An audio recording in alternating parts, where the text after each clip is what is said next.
Hello, fabulous fourth graders. I am here with my pal Kermit again, and we are going to read the next couple of chapters in A Long Walk to Water.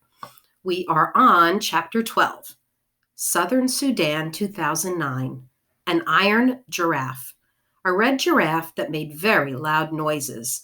The giraffe was a tall drill that had been brought to the village by the two men who had visited earlier.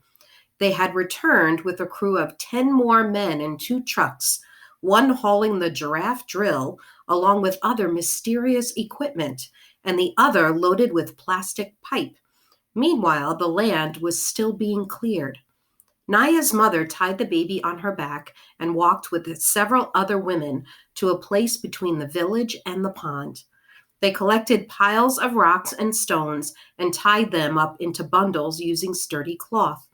They balanced the bundles on their heads, walked back to the drilling site, and emptied the rocks onto the ground.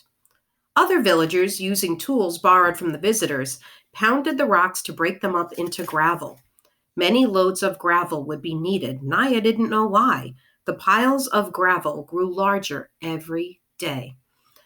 The clangor of machinery and hammer greeted Naya each time she returned from the pond. Unfamiliar noises that mingled with the voices of men shouting and women singing. It was the sound of people working hard together, but it did not sound at all like water. Refugee Camp, Ethiopia, 1985. Mother, mother, please. Salva opened his mouth to call out again, but the words did not come. Instead, he closed his mouth, lowered his head, and turned away. The woman in the orange headscarf was not his mother. He knew this for certain, even though she was still far away and he had not seen her face. Uncle's words came back to him. The village of Laun Arik was attacked, burned. Few people survived. No one knows where they are now.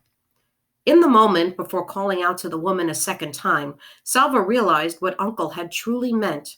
Something Salva had known in his heart for a long time. His family was gone. They had been killed by bullets or bombs or starvation or sickness. It did not matter how. What mattered was that Salva was on his own now. He felt as though he were standing on the edge of a giant hole, a hole filled with the black despair of nothingness. I am alone now. I am all that is left of my family.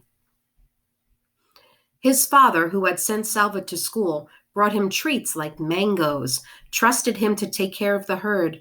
His mother, always ready with food and milk, and a soft hand to stroke Salva's head.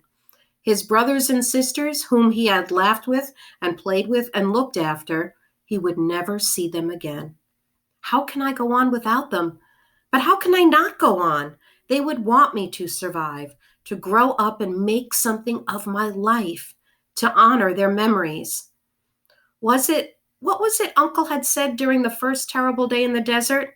Do you see that group of bushes? You need only to walk as far as those bushes. Uncle had helped him get through the desert that way, bit by bit, one step at a time.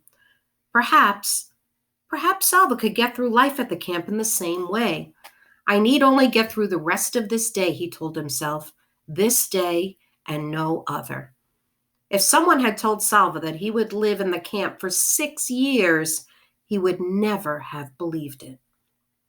6 years later, July 1991. They are going to close the camp. Everyone will have to leave. That's impossible. Where will we go? That's what they're saying, not just this camp, all of them. The rumors skittered around the camp. Everyone was uneasy. As the days went by, the uneasiness grew into fear. Salva was almost 17 years old now, a young man. He tried to learn what he could about the rumors by talking to the aid workers in the camp. They told him that the Ethiopian government was near collapse. The refugee camps were run by foreign aid groups, but it was the government that permitted them to operate. If the government fell, what would the new rulers do about the camps? When that question was answered, no one was ready. One rainy morning, as Salva walked toward the school tent, long lines of trucks were arriving. Masses of armed soldiers poured out of the trucks and ordered everyone to leave. The orders were not just to leave the camp, but to leave Ethiopia. Immediately there was chaos. It was as if the people ceased to be people and instead became an enormous herd of panicked, stampeding, two-legged creatures. Salvo was caught up in the surge. His feet barely touched the ground as he was swept along by the crowd of thousands of people running and screaming. The rain, which was falling in torrents, added to the uproar. The soldiers fired their guns into the air and chased the people away from the camp. But once they were beyond the area surrounding the camp, the soldiers continued to drive them onward, shouting and shooting. As he dashed ahead, Salva heard snatches of talk. The river! They're chasing us towards the river! Salva knew which river they meant, the Gilo River, which was along the border between Ethiopia and Sudan. They are driving us back to Sudan, Salva thought. They will force us to cross the river. It was the rainy season. Swollen by the rains, the Gilo's current would be merciless. The Gilo was well known for something else, too. Crocodiles. Chapter 13, Southern Sudan, 2009. Naya thought it was funny. You had to have water to find water. Water had to be flowing constantly into the borehole, let's try that again, to keep the drill running smoothly. The crew dove to the pond and back several times a day. The pond water was piped into what looked like a gigantic plastic bag, a bag big enough to fill the entire bed of the truck. The bag sprang a leak, and the leak had to be patched. The patch sprang a leak. The crew patched the patch. Then the bag sprang another leak. The drilling could not go on. The drilling crew was discouraged by the leaks. They wanted to stop working, but their boss kept them going. All the workers wore the same blue coveralls. Still, Naya could tell who was the boss. He was one of the two men who had first come to the village. The other man seemed to be his main assistant. The boss would encourage the workers and laugh and joke with them. If that didn't work, he would talk to them earnestly and try to persuade them. And if that didn't work, he would get angry. He didn't get angry very often. He kept working and kept the others working too. They patched the bag again. The drilling went on. Ethiopia, Sudan, Kenya, 1991 to 1992. Hundreds of people lined the riverbank. The soldiers were forcing some of them into the water, prodding them with their rifle butts, shooting into the air.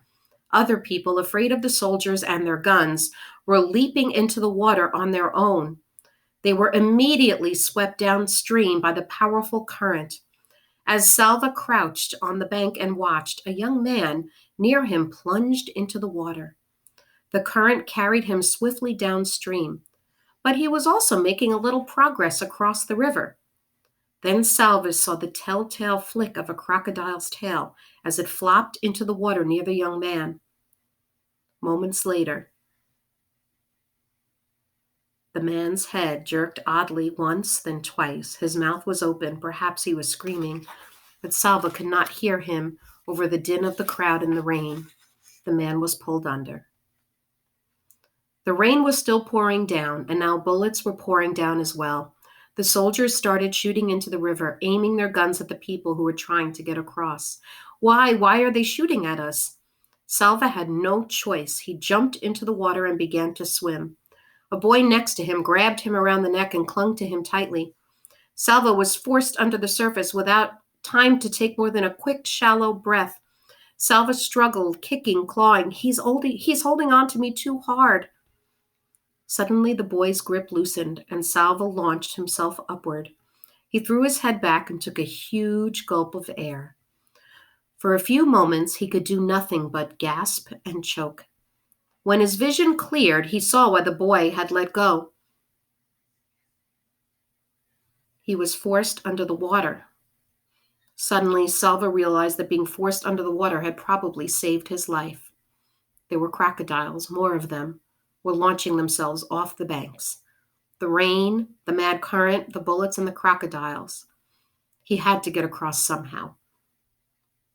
Salva did not know how long he was in the water. It felt like hours. It felt like years. When at the last tips of his toes touched the mud, he forced his limbs to make swimming motions one last time. He crawled onto the riverbank and collapsed. Then he lay there in the mud, choking and sobbing for breath. Later, he would learn that at least 1,000 people had died trying to cross the river that day, drowned or shot or attacked by crocodiles. How was it that he was not one of the 1,000? Why was he one of the lucky ones? The walking began again. Walking, but to where? No one knew anything for sure. Where was Salva supposed to go? Not home. There is still war everywhere in Sudan. Not back to Ethiopia. The soldiers would shoot us. Kenya? There were supposed to be refugee camps in Kenya. Salva made up his mind he would walk south to Kenya. He did not know what he would find once he got there, but it seemed to be his best choice. Crowds of other boys followed him. Nobody talked about it, but by the end of the first day, Salva had become the leader of a group of about 1,500 boys. Some were as young as 5 years old. The smallest boys remind Salva of his brother Kuol, but then he had an astounding thought. Kuol isn't that age anymore. He's a teenager now. Salva found that he could only think of his brothers and sisters as they were when he had last seen them, not as they would be now. They were traveling through a part of Sudan still plagued by war. The fighting and bombing were worse during the day, so Salva decided that the group should hide when the sun shone and do their walking at night. But in the darkness, it was hard to be sure they were headed in the right direction. Sometimes the boys traveled for days, only to realize they had gone in a huge circle. This happened so many times that Salva lost count. They met other groups of boys, all walking south. Every group had stories of terrible peril, boys who had been hurt or killed, attacked, or left behind because they were too weak to keep going. When Salva heard the stories, he thought of Mariel. He felt his determination growing, as it had in the days after Uncle's death. I will get us safely to Kenya, he thought, no matter how hard it is. He organized the group, giving everyone a job, scavenger for food, collect firewood, stand guard while the group slept. Whatever food or water they found was shared equally among all of them. When the smaller boys grew too tired to walk, the older boys took turns carrying them on their backs. There were times when some of the boys did not want to do their share of the work. Salva would talk to them, encourage them, persuade them. Once in a while, he had to speak sternly or even shout, but he tried not to do this too often. It was as if Salva's family were helping him, even though they were not there. He remembered how he had looked after his little brother, Kuol, but he also knew what it felt like to have to listen to the older ones, Arik and Ring. And he could recall the gentleness of his sisters, the strength of his father, the care of his mother. Most of all, he remembered how Uncle had encouraged him in the desert. One step at a time, one day at a time, just today, just this day to get through. Salva told himself this every day. He told the boys in the group too, and one day at a time, the group made its way to Kenya. More than 1,200 boys arrived safely. It took them a year and a half. Wow. Salva is really showing himself to be a leader. Next time, I will read chapter 14 and 15. See you soon, friends.